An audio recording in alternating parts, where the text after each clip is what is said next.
नंदन्त्योदित आदित्ये नंदन्त्यस्तमिते रवौ आत्मनो नवबुध्यन्ते मनुष्या जीवित क्षयम। मनुष्य सूर्योदय और सूर्यास्त इन दोनों ही स्थितियों में प्रसन्न होता है, परंतु यह आत्मबोध नहीं कर पाता कि उसके जीवन की अवधि धीरे धीरे ही सही पर कम हो रही है। पर प्रत्येक दिन सूर्योदय के साथ ही ज्ञान की प्रभा और उसके सतत विस्तार को और भारत तथा भारतीयता के आलोक में यथासंभव संक्षिप्त व सांकेतिक स्वरूप में ही सही प्रस्तुत करने का हम प्रयास करते हैं सुप्रभातम इस कार्यक्रम के द्वारा। तो कार्यक्रम में स्वीकारें मेरा सादर अभिनंदन, अभिवंदन और अभिवादन। मैं हूं आप सभी के साथ नारायण दत्त मिश्र।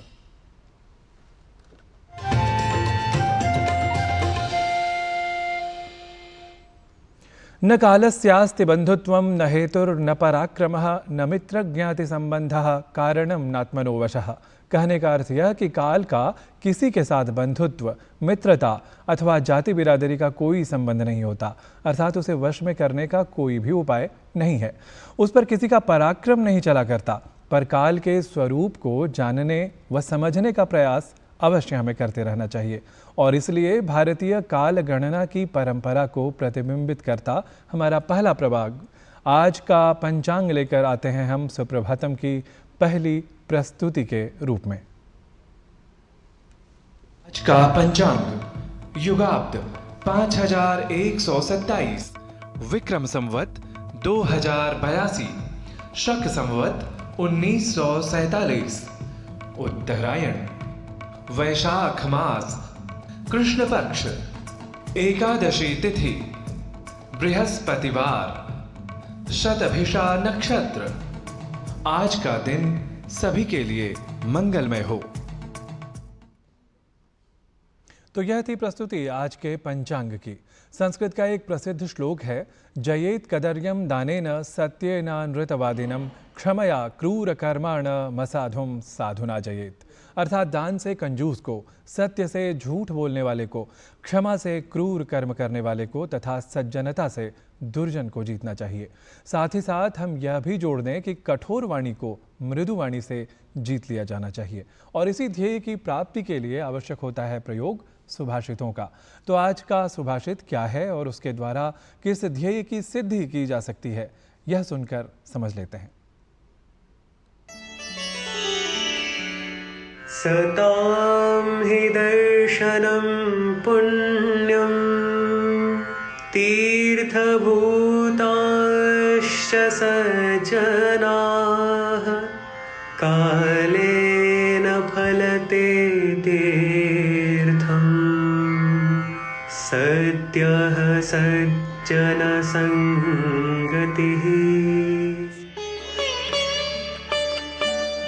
सज्जनों के दर्शन से ही प्रसन्नता प्राप्त होती है, क्योंकि सज्जन साक्षात तीर्थ स्वरूप होते हैं। वस्तुतः तीर्थ की महिमा तो समय आने पर प्रतिफलित होती है, पर सज्जनों की संगति तो तत्काल फलदायिनी प्रतीत होती है। Even the sight of the noble ones gives happiness just like holy places, but one has to travel to holy places in order to find joy, while mere acquaintance of the noble ones brings joy immeasurable.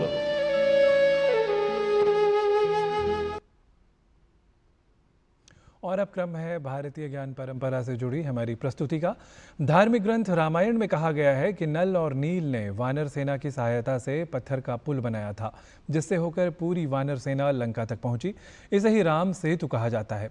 Ramayan कथा सुख सागर में वर्णन है कि श्री राम ने सेतु का नाम नल सेतु रखा। महाभारत में भी श्री राम के नल सेतु का उल्लेख हुआ है। आइए देखते हैं राम सेतु पर विशेष रिपोर्ट।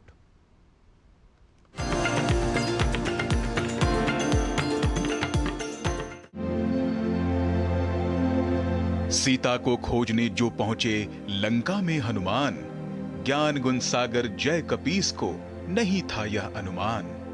वैभवशाली रतन जड़ित था लंका जगमग करता, इस स्वर्ण नगर पर लगा हुआ था राक्षसों का पहरा। सांझ पहर जब सूरज डूबा, अंधियारे ने जब जाल बिछाया, हनुमान जब छुप छुप निकले छोटी करके अपनी काया। लंका की गलियों में दौड़े सीता जी का जब पता लगाया।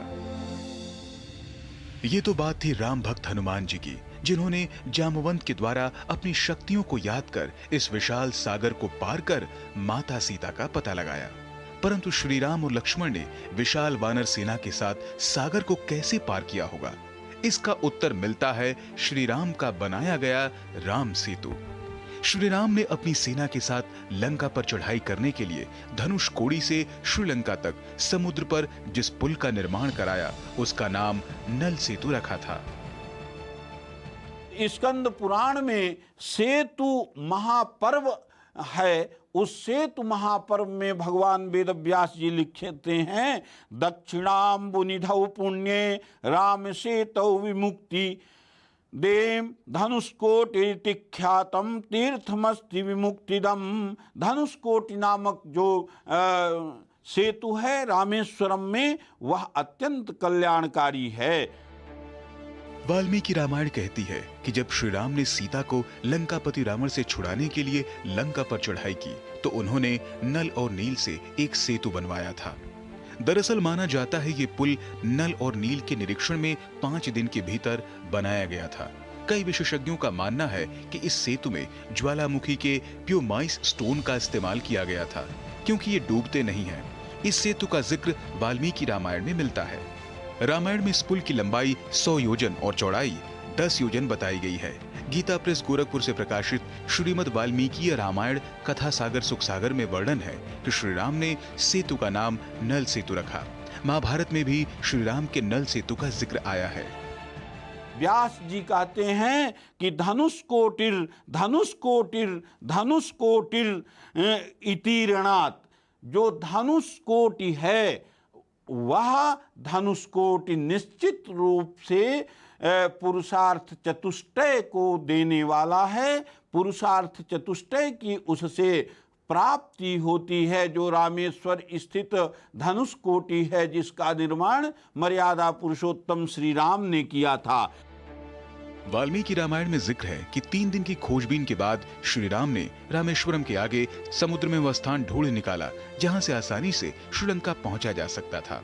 धनुषकोडी ही भारत श्रीलंका के बीच ऐसी जगह है जहां समुद्र की गहराई नहीं के बराबर है।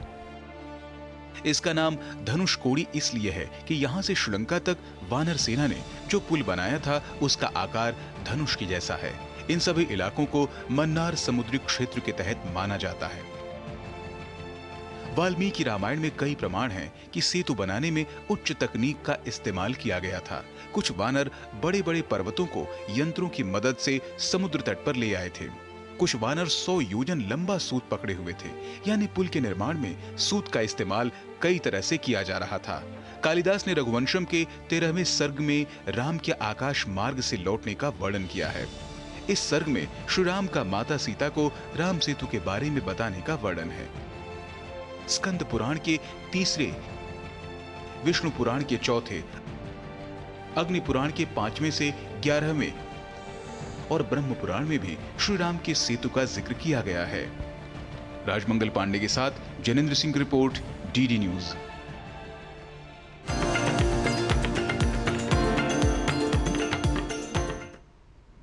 और सुप्रभातम में अभी समय हो गया है अल्प विराम लेने का। आप देखते रहिए डीडी न्यूज। हम अगली प्रस्तुतियों के साथ जल्द ही लौटते हैं।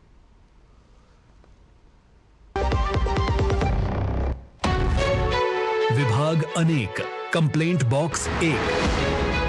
किसी भी सरकारी दफ्तर, विभाग या बैंक से जुड़ी शिकायत के लिए pgportal.gov.in पर जाएं, रजिस्टर करें, संबंधित विभाग चुनें, शिकायत दर्ज करें और ट्रैकिंग आईडी नोट करें। एसएमएस या ईमेल पर एक्नॉलेजमेंट पाएं और शिकायत का जवाब सीधे मंत्रालय से प्राप्त करें। अब तक 1 करोड़ 12 लाख से अधिक भारतीयों ने भरोसा जताया।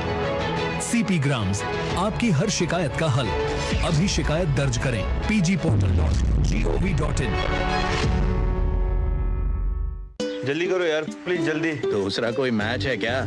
ऐसा ही कुछ है यार, बैंक जाना है दादाजी को लेके। हाँ यार, उम्र होने पर कभी कभी मदद तो लगती है, पर बैंकिंग में नहीं। वैसे भी आरबीआई कहता है सीनियर सिटीजन सबसे पहले। अगर आप 70 साल से ऊपर हैं और आप बैंक नहीं जा सकते तो बैंक आएगा आपके पास जरूरी सेवाएं लेकर, वो भी वाजिब दरों पर। सीनियर सबसे पहले। आरबीआई कहता है जानकार बनिए, सतर्क रहिए। एक बार पुनः आप सभी का स्वागत है सुप्रभातम में। और सुप्रभातम में अब क्रम है स्वास्थ्य मंत्र का। जनसंख्या का होना तो एक बड़ी समस्या है ही, पर संतानहीनता भी आज के दौर में एक बड़ी समस्या ही है। आधुनिक विज्ञान की उन्नति के साथ संतानहीनता के लिए इलाज का प्रभावशाली विकल्प है IVF। आइए समझते हैं IVF अर्थात इन विट्रो फर्टिलाइजेशन ट्रीटमेंट क्या है और किन अवस्थाओं में यह उपयोगी हो सकता है।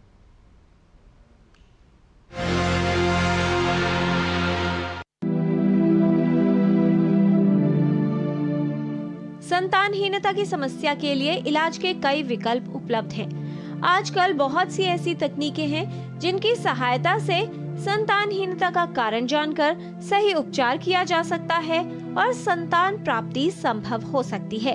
उन्हीं तकनीकी विकासों में से एक है इन विट्रो फर्टिलाइजेशन ट्रीटमेंट यानी IVF।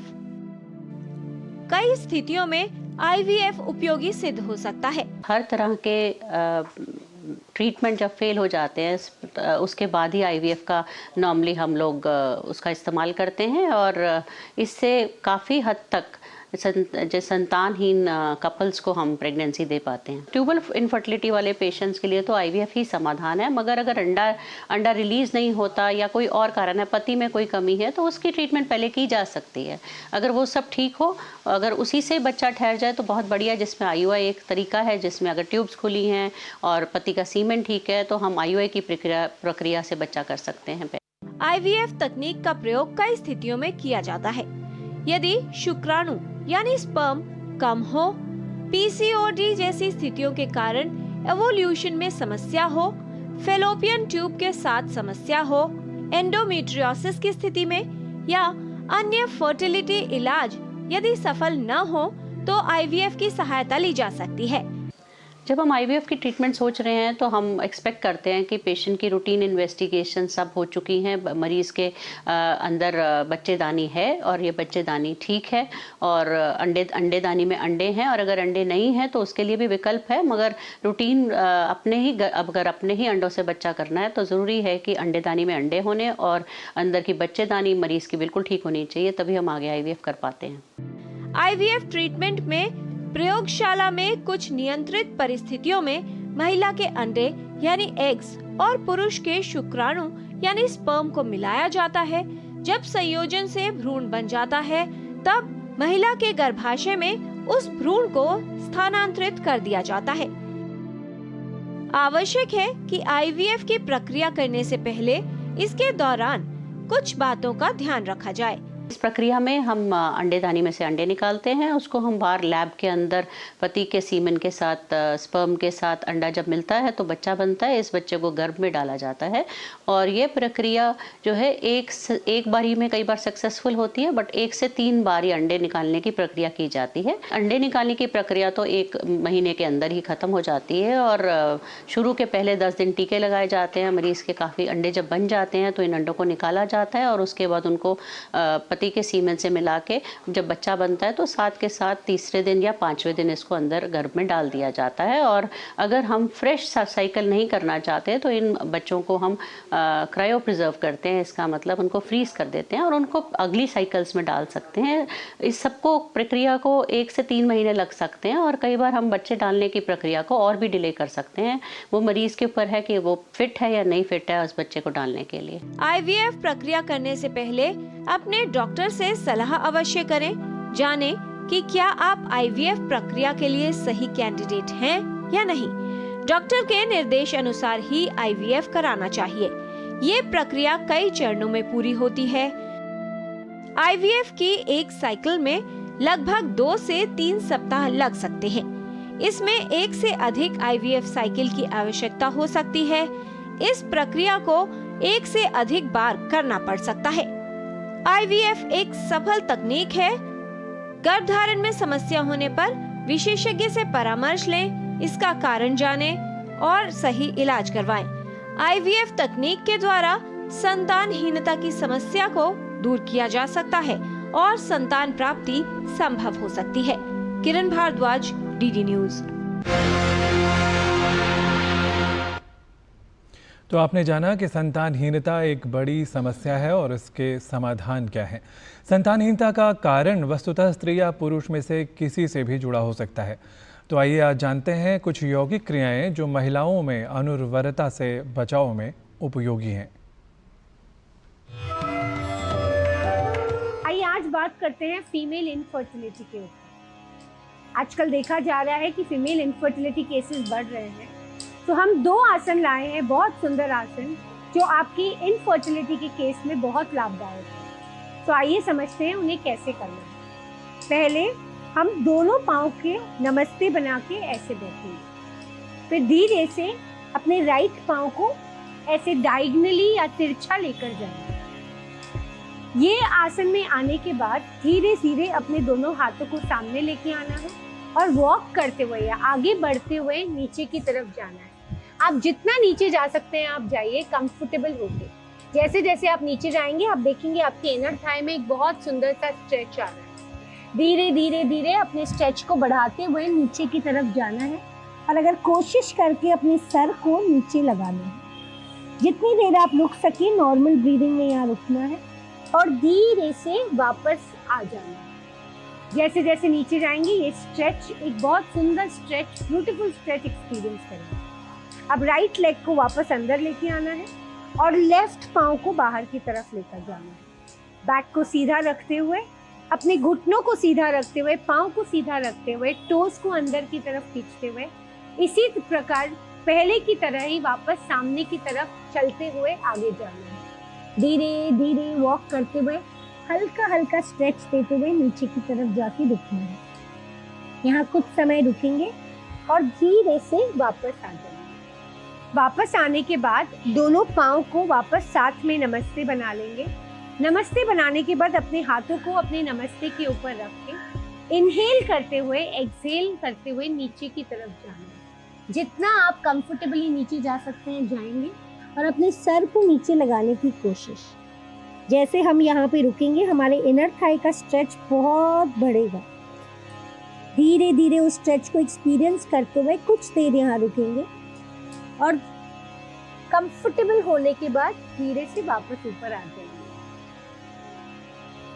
ये 2 आसनों को करने से आप देखेंगे कि आपके पेल्विक फ्लोर को, अपने इनर थाई को बहुत ब्यूटीफुल स्ट्रेच मिलेगा, जिसके कारण ये 2 आसन आपके इनफर्टिलिटी के केस में बहुत लाभदायक होंगे। आइए सुनते हैं कुछ प्रैक्टिकल टिप्स इन्हीं आसनों पर हमारी हंसामा योगेंद्र से। नमस्कार। शादी के 2-3 साल बीतते ही शुरू हो जाते हैं सब लोग और खुद भी कि अभी तक बच्चा क्यों नहीं हो रहा, और फिर इनफर्टिलिटी का प्रॉब्लम आ रहा है, बच्चा ना होने का। और ये सब को अवॉइड करने के लिए बहुत ज़रूरी है छोटी छोटी चीज़ें करें।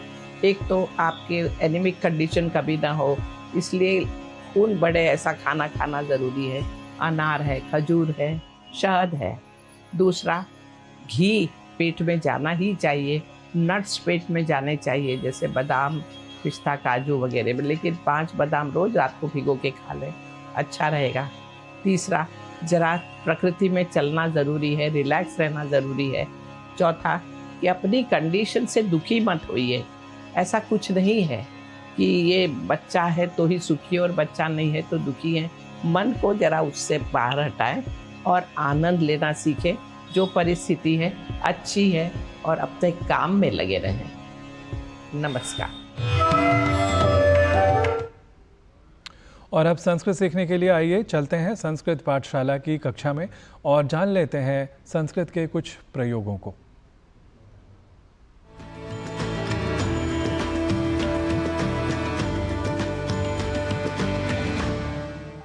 नमो नमः मित्राणि। संस्कृत पाठशालायाः एतस्यां कक्षायां भवतां सर्वेषां स्वागतम्। मम नाम गवीशः। संस्कृत पाठशाला में हम दैनंदिन जीवन में प्रयोग में आने वाले वाक्यों को संस्कृत में बोलना सीखते आ रहे हैं। आइए सीखने के इस क्रम को बढ़ाते हैं आगे और सीख लेते हैं कुछ और नए संस्कृत वाक्यों को। यदि हमें कहना हो मुझे कोई कष्ट नहीं है, तो इसके लिए हम संस्कृत में कहेंगे मम कोपि कष्टः नास्ति। मम कोपि कष्टः नास्ति। यदि वाक्य हो यह कठिन नहीं है, तो इसे संस्कृत में कहेंगे एतत् कष्टकरम नास्ति। एतत् कष्टकरम नास्ति, क्या लाए हो? यदि हमें इसका संस्कृत वाक्य बनाना हो तो कहेंगे किम आनीतवान, किम आनीतवान। ऐसे ही यदि कहना हो आपको किसने कहा, तो इसके लिए हम कहेंगे भवंतम कह उक्तवान, भवंतम कह उक्तवान। कुछ देर बाद आ जाएंगे, इसका संस्कृत वाक्य बनेगा किंचिद अनंतरम आगच्छेत, किंचित अनंतरम आगच्छेत। प्रायः वैसा नहीं होगा। यदि यह वाक्य हो तो कहेंगे प्रायः तथा न स्यात्, प्रायः तथा न स्यात्। कोई बात नहीं, कल दीजिए। इसका संस्कृत बनेगा चिंता मास्तु श्वः ददातु, चिंता मास्तु श्वः ददातु। मैं फिर बताऊंगा, इसे हम संस्कृत में कहेंगे अहम पुनः सूचयिष्यामि, अहम पुनः सूचयिष्यामि। आज क्या था? किम आसीत अद्य, किम आसीत अद्य। वाक्य यदि हो जरूर आऊंगा तो कहेंगे अवश्यम आगमिष्यामि, अवश्यम आगमिष्यामि। मालिक है क्या? इसे कहेंगे स्वामी अस्ति किम, स्वामी अस्ति किम। ऐसा क्यों हुआ? यदि हमें इस वाक्य के लिए संस्कृत में कहना हो तो कहेंगे किमर्थम एवं जातम, किमर्थम एवं जातम। इसी प्रकार यदि वाक्य हो क्या वह वहीं था, तो संस्कृत में कहेंगे किम सह तत्रैव आसीत, किम सह तत्रैव आसीत। कुछ कहा, किमपि उक्तवान, किमपि उक्तवान। कहां से लाया? कुतः आनीतवान, कुतः आनीतवान। वाक्यों के क्रम में यदि कहना हो और कोई काम नहीं है तो इसके लिए कहेंगे अन्यत् किमपि कार्यम नास्ति, अन्यत् किमपि कार्यम नास्ति। मेरी बात सुनिए, मम वचनम शृणोतु, मम वचनम शृणोतु, अर्थात मेरी बात सुनिए। आप भी ऐसा करिए। भवान अपि एवं करोतु, भवान अपि एवं करोतु। मित्रों, आज ये कुछ और नए वाक्य हमने सीखे हैं। इनका दैनंदिन व्यवहार में प्रयोग करने से ये वाक्य आपको और भी ज्यादा स्पष्ट हो जाएंगे। आप करते रहिए इनका अभ्यास। कुछ और नए वाक्यों के साथ होंगे आपके साथ पुनः उपस्थित। तब तक के लिए नमस्कार, नमो नमः।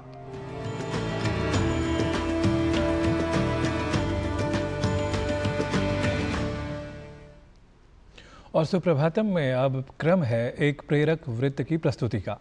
देश में शिक्षा के विकास को लेकर सरकार लगातार प्रयास कर रही है। विद्यालयों के स्तर में सुधार के साथ नई शिक्षा नीति भी इसलिए ही बनाई गई है।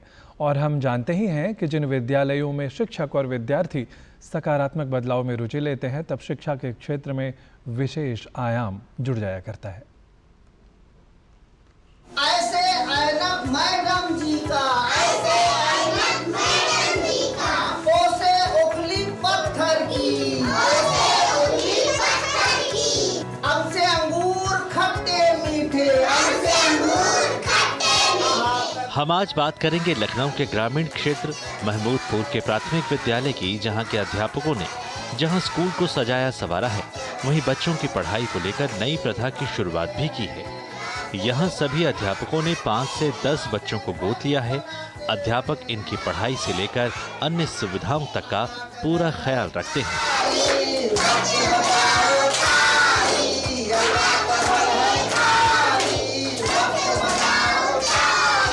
हमारे विद्यालय में छात्रों की उपस्थिति आमतौर पे बहुत अच्छी रहती है।